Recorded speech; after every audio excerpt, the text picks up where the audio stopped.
الله الذي خلق السماوات والأرض وما بينهما في 6 أيام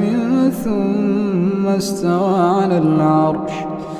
ما لكم من دونه من ولي ولا شفيع أفلا تتذكرون يدبر الأمر من السماء